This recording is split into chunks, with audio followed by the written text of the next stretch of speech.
Hello twelfth class. देखिए आज cash flow statement का एक क्वेश्चन सॉल्व करेंगे हम। पिछले वीडियो में हमने कैश फ्लो स्टेटमेंट का परफॉर्मा कंप्लीट किया था। आज एक क्वेश्चन सॉल्व करके देखते हैं कैश फ्लो स्टेटमेंट के क्वेश्चन को कैसे अटेम्प्ट करना है। देखिए यहाँ देखिए आपको बुक के अंदर मैं आज एक क्वेश्चन आपको सॉल्व करवा रही हूँ। यहाँ पर आपको कैश फ्लो स्टेटमेंट की एक बैलेंस शीट दे रखी है और उससे बनाना है आपको कैश फ्लो स्टेटमेंट। आपको previous year end current year की इन्फॉर्मेशन गिवन है। इधर share holder fund, non current, current liabilities and assets given है। नीचे note to accounts and additional information given है। तो चलिए क्वेश्चन शुरू करते हैं। आपको पता है क्वेश्चन का फॉर्मेट क्या होता है। क्वेश्चन के फॉर्मेट के अकॉर्डिंगली आपको सबसे पहले ए पार्ट में cash flow from operating activity इसको ए पार्ट में आपने लिखना होता है ना। मेन हेडिंग है, 3 हेडिंग बनेगी ना, ऑपरेटिंग एक्टिविटी, इन्वेस्टिंग एक्टिविटी और फाइनेंसिंग एक्टिविटी। सबसे पहले ए पार्ट में करेंगे cash flow from operating activity. अब मैंने आपको अकॉर्डिंग टू परफॉर्मा ये बातें बताई थी कि ऑपरेटिंग एक्टिविटी को 3 पार्ट में आपने कंप्लीट करना है। फर्स्ट पार्ट जो हमारा होगा वो क्या होगा, नेट प्रॉफिट बिफोर टैक्स। अब देखिए जो हमने ऑपरेटिंग एक्टिविटी का परफॉर्मा किया था, तो मैंने आपको ईजी करने के लिए इस परफॉर्मे को कि आसानी से याद हो जाए, मैंने इस एक्टिविटी को 3 पार्ट में डिवाइड कर दिया था। और उसका इफेक्ट भी अच्छा रहा कि आपको तीनों एक्टिविटी बड़े आसानी से याद हो गई थी, सारी लर्न हो गई थी और आप आराम से करने लग गए थे, है ना। तो देखिए अब net profit before tax calculate करने के लिए हमें एक वर्किंग नोट प्रिपेयर करना पड़ेगा। यहाँ पर हम करते हैं, देखिए नेट प्रॉफिट बिफोर टैक्स की कैलकुलेशन कैसे करेंगे। आप हम देखिए इस चीज़ के लिए सबसे पहले ढूंढेंगे क्वेश्चन के अंदर प्रॉफिट कहाँ गिवन है।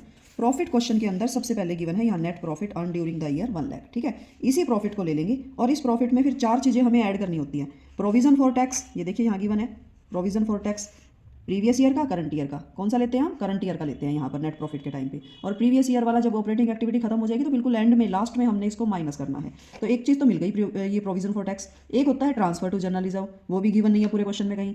डिविडेंड भी गिवन नहीं है, प्रपोज डिविडेंड और इंटरिम डिविडेंड, कोई भी डिविडेंड गिवन नहीं है। तो सिर्फ हम इस नेट प्रॉफिट में प्रोविजन फॉर टैक्स को ऐड कर देंगे। देखिए यहाँ पर लिखेंगे सबसे पहले नेट प्रॉफिट कितना गिवन है, हमें गिवन है 1 लाख का। ठीक है, प्लस कर देंगे इसके अंदर क्या, प्रोविजन फॉर टैक्स कितना गिवन है, ये गिवन है हमें भाई करंट ईयर का है 80,000। तो 80,000 को इसमें प्लस कर देंगे, 1,80,000 का हमारा आ जाएगा नेट प्रॉफिट। तो ऑपरेटिंग एक्टिविटी का फर्स्ट पार्ट जो हमारा है वो निकल चुका है, उसको लिखेंगे 1,80,000। अब आ जाते हैं सेकंड पार्ट पे। सेकंड पार्ट क्या बताया था, एडजस्टमेंट हमारा सेकंड पार्ट है, जिसमें हम काफ़ी सारी चीज़ों को ऐड एंड लेस करते हैं। क्या चीज़ें होती हैं, फर्स्ट ऑफ ऑल होता है इसमें जो हमें गिवन है वो है डेप्रीसिएशन हो, बैड डेब्ट्स रिटर्न ऑफ हो, कोई भी रिटर्न ऑफ चीज़ हो तो उसको हम यहाँ पर लिखते हैं। यहाँ पर हमें डेप्रीसिएशन गिवन है कितने का, 2 लाख का गिवन है, लेकिन उसको हम पहले मशीनरी जो एसिड्स अकाउंट है वहाँ से निकालेंगे इस डेप्रीसिएशन को कि कितना आता है। बट यहाँ पर 2 लाख गिवन है तो एक बार 2 लाख लिख लेते हैं इसको, 2 लाख। उसके बाद हम यहाँ पर लिखेंगे इंटरेस्ट पेड। इसके ऊपर इंटरेस्ट पेड है, ये लॉन्ग टर्म बोरोइंग के ऊपर आपको क्या गिवन है, इंटरेस्ट गिवन है 45,000 का। इसके बाद हमारा देखिए यहाँ क्वेश्चन के अंदर क्या है, गुडविल नजर आ रही है। देखिए इंटेंजिबल एसेट्स की गुडविल है जो कि प्रीवियस ईयर के मुकाबले करंट ईयर में डिक्रीज हो रही है, 2 लाख से 1,40,000 हो रही है। इसका मतलब ये गुडविल रिटर्न ऑफ है। इंटेंजिबल एसेट्स आपकी डिक्रीज होने का मतलब रिटर्न ऑफ है। गुडविल यहाँ पर डिक्रीज हो रही है हमारी, गुडविल रिटर्न ऑफ लिखेंगे। जो इनका डिफरेंस है 2 लाख और 1,40,000 का डिफरेंस कितना होता है, 60,000। तो यहाँ पर 3 चीज़ हमारी हैं जो एडजस्टमेंट के अंदर आएंगी, तीनों को टोटल करेंगे, 3,05,000 का हमारा इनका टोटल बनेगा। तो ये सारी चीज़ें ऐड करने वाली हैं, लेस करने वाला आइटम हमारे पास कुछ नहीं है इसके अंदर। तो तीनों चीज़ों को ऐड कर देंगे 3,05,000 को, और इसका जो फर्स्ट पार्ट था नेट प्रॉफिट बिफोर टैक्स, दोनों चीज़ों को ऐड कर लिया जाएगा। तो हमारा operating profit before working capital कितना आ गया, 4,85,000। नेट हमारा नेक्स्ट जो है वो क्या होगा, वो होगा हमारा working capital. Third part operating activity का थर्ड पार्ट, 3 पार्ट में किया ना हमने, net profit before tax, adjustment और वर्किंग कैपिटल। वर्किंग कैपिटल आपको पता ही है, current assets and current liabilities, इन्हीं चीज़ों को यहाँ पर लिखा जाता है। तो लिखते हैं यहाँ पर, देखिए एडलेस होंगी करंट एसेट्स और करंट लाइबिलिटी। यहाँ क्वेश्चन में हमारे पास क्या गिवन है, क्वेश्चन में हमारे पास गिवन है शॉर्ट टर्म प्रोविजन। ठीक है, करंट लाइबिलिटी में शॉर्ट टर्म प्रोविजन गिवन है, और ये शॉर्ट टर्म प्रोविजन की डिटेल यहाँ गिवन थी कि ये प्रोविजन फॉर टैक्स है। इट मीन्स ये नहीं लेना, करंट लाइबिलिटी नहीं है हमारे पास कुछ भी, प्रोविजन फॉर टैक्स की अलग ही ट्रीटमेंट चलती है। करंट एसेट्स में क्या गिवन है, करंट एसेट्स में है इन्वेंट्री और ट्रेड रिसीवेबल। कैश को भी नहीं लेना, कैश का काम सबसे एंड में आएगा। इन्वेंट्री और ट्रेड रिसीवेबल को देखिए क्या इंक्रीज हो रही है कि डिक्रीज हो रही है। इन्वेंट्री तो हमारी क्या हो रही है, इंक्रीज हो रही है 50,000 से, मतलब अच्छी है, बढ़ रही हैं तो लेस हो जाएंगी।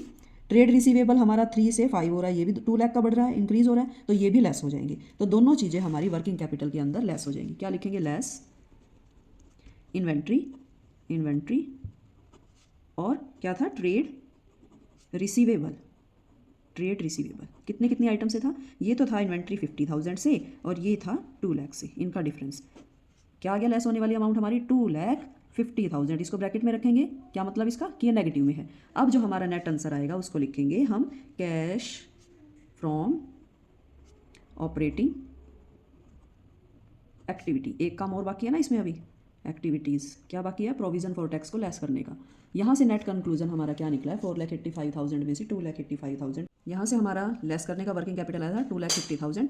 485 में से 2,50,000 माइनस किए तो 2,35,000 हमारा नेट कैश आया है। अभी एक काम और हमारा रह रहा है क्या? इसके अंदर से प्रीवियस ईयर का जो हमारा प्रोविजन फॉर टैक्स था ना, उसको हमने माइनस करना। वो 60,000 है। अब 60,000 इसमें से माइनस कर देंगे। कितना आएगा हमारा?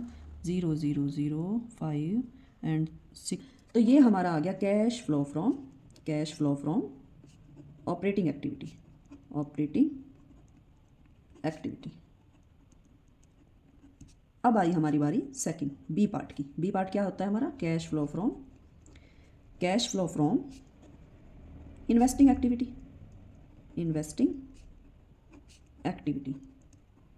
इन्वेस्टिंग एक्टिविटीज़ में आपको पता है सारी एसेट इंक्लूड करते हैं। यहाँ देखिए एसेट्स हमारे पास क्या है? फिक्स्ड एसेट हमारे पास गिवन है। फिक्स्ड एसेट्स में हमारे पास टेंजिबल में मशीनरी गिवन है। मशीनरी है हमारे पास 16 लाख एंड 9 लाख। तो ऑब्वियसली अकाउंट बनाना पड़ेगा क्योंकि इससे रिलेटेड इन्फॉर्मेशन भी नीचे गिवन है, डेप्रिसिएशन गिवन है। तो यहाँ पर 3 ट्राइंगल हमारा एक साथ हो गया है। क्या बताती हूँ मैं? 2 इन्फॉर्मेशन गिवन हो current year and previous year की, और उसी से रिलेटेड नीचे भी एडिशनल इन्फॉर्मेशन गिवन हो, तो ये जब ट्राइंगल बन जाता है तो हमें अकाउंट बनाना कंपलसरी हो जाता है। तो बनाते हैं हम account fixed asset account, fixed assets account, जो कि हमारा मशीनरी अकाउंट है। कैसे? डेबिट से स्टार्ट होगा, टू बैलेंस BD और यहाँ पर बाय बैलेंस CD। सबसे पहले तो हमें यही लिख लेना है जो इन्फॉर्मेशन गिवन है। प्रीवियस ईयर की इन्फॉर्मेशन यहाँ पर लिखेंगे। प्रीवियस ईयर का मशीनरी का बैलेंस है हमारे पास 9 लाख और क्लोजिंग बैलेंस जो है वो 16 लाख है। 16 लाख गिवन है, ठीक है। उसके बाद यहाँ पर लिखेंगे बाय डेप्रिसिएशन, जो कि क्वेश्चन में गिवन है हमें। कितने का गिवन है? 2 लाख का।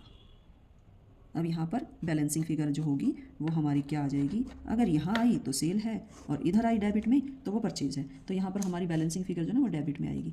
टू बैलेंस बैलेंस CD इधर आ गया, तो यहाँ पर हम बैंक लिखेंगे क्योंकि ये हमारा क्या होगा? परचेज होगी, परचेज। और ये बैलेंसिंग फिगर होगी हमारी, ठीक है। बैलेंसिंग फिगर कितना आ जाएगा? देखिए 16 एंड 2 18 लाख। 18 लाख में से 9 गए, 9 लाख। ये हमारी बैलेंसिंग फिगर है, इसको हम लिखेंगे। अब इसी परचेज को हम यहाँ लिख देंगे, परचेज ऑफ मशीनरी या फिक्स्ड एसेट लिख देते हैं, फिक्स्ड एसेट्स मशीन। अब आपको पता है परचेज जब करते हैं तो हमारा कैश जो है जाता है, आउटफ्लो होता है कैश का। तो यहाँ पर 9 लाख हमने जो है किया था, आउटफ्लो हुआ था, तो ये आपका नेगेटिव में आएगा, माइनस में, क्योंकि पैसा गया है ना। तो ये हमारा क्या आ गया? Cash flow from investing activity, cash flow from investing activity. Third part पे आ जाओ, सी पार्ट क्या होगा? कैश फ्लो फ्रॉम इन्वेस्टिंग हो चुका, अब आएगा फाइनेंसिंग एक्टिविटी। फाइनेंसिंग एक्टिविटीज़ में होता क्या है? सिर्फ share, debenture and loan. Share, debenture और लोन से रिलेटेड यहाँ क्वेश्चंस में देखिए क्या गिवन है आपको। क्वेश्चंस के अंदर शेयर डिबेंचर से रिलेटेड हमारे पास शेयर कैपिटल गिवन है। शेयर कैपिटल जो है 10 लाख से 14 लाख हो रही है, मीन्स इंक्रीज हो रही है। इशू ऑफ शेयर कैपिटल है। लॉन्ग टर्म बोरोइंग 9% डिपॉजिट है, तो 2 लाख से हमारे ये 6 लाख हो रही है, मतलब ये भी इंक्रीज हो रही है। ये सब कुछ बढ़ने का मतलब है कि कैश का इनफ्लो हुआ है हमारे बिजनेस में। इंटरेस्ट पेड को लिखेंगे यहाँ पर, ठीक है। ये चीज़ें सारी हम अपने इन फाइनेंसिंग एक्टिविटी में लिख देंगे। देखिए कैसे लिखनी है। Issue of share capital, received from long term borrowing से हमारी रिसीप्ट की, ये भी 4 लाख थी, ठीक है। एक हमारा था इंटरेस्ट पेड जो इन्हीं लॉन्ग टर्म के डिपॉजिट के ऊपर 9% दे रखा था, वो निकालने की जरूरत नहीं है परसेंटेज में, वो हमें निकला हुआ ही दे रखा है कि 45,000 है। इन दोनों से कैश आएगा, इसीलिए हमने प्लस में रखा है। यहाँ से कैश आउटफ्लो हो रहा है, इंटरेस्ट पे करना पड़ेगा ना, तो इसीलिए हमने इसको माइनस में लिखा है। इसका नेट कंक्लूजन हमारे पास कितना आएगा? 448 एंड 45 माइनस करेंगे तो 7,55,000, ठीक है, ये प्लस में। तो यहाँ से हमारा जो है नेट जो है फाइनेंसिंग एक्टिविटी का आ गया 7,45,000। इसको लिखना पड़ेगा प्रॉपर कि cash flow from financing activity. अब जो हमारी तीनों एक्टिविटी का आंसर आया था, ऑपरेटिंग एक्टिविटी का इधर लिखेंगे 1,75,000 मेन कॉलम में, 9 लाख आया था नेगेटिव में, इसको हम ब्रैकेट में लिखेंगे इन्वेस्टिंग एक्टिविटी का, और फाइनेंसिंग एक्टिविटी का आया था 7,55,000 प्लस में आया था, इसको भी हम मेन कॉलम में लिख लेंगे। तीनों का जब नेट कंक्लूजन करेंगे, दो प्लस के प्लस करने के बाद और माइनस वाला 9,000 करने के बाद, 9 लाख करने के बाद हमारा नेट कंक्लूजन आया है 30,000। ठीक है, ये क्या होगा, कैश प्लस में आया ना, तो इसको क्या लिखेंगे, cash increase from cash flow statement. ठीक है, कैश फ्लो स्टेटमेंट, या थोड़ी सी शॉर्टेज रह गया जगह का, तो इसीलिए मैं इसको शॉर्ट्स में लिख रही हूँ 30,000। अब आपने करना क्या है, इसकी एंडिंग कैसे करनी है इस कैश फ्लो स्टेटमेंट की। आपने इस 30,000 के अंदर दो काम करने हैं, एक ओपनिंग कैश, एक क्लोजिंग कैश को मैच करना है। ऐड करेंगे अगर हम इसके अंदर ओपनिंग कैश, तो आपका आंसर जो है वो क्लोजिंग कैश ही आना चाहिए, क्लोजिंग कैश ही आना चाहिए।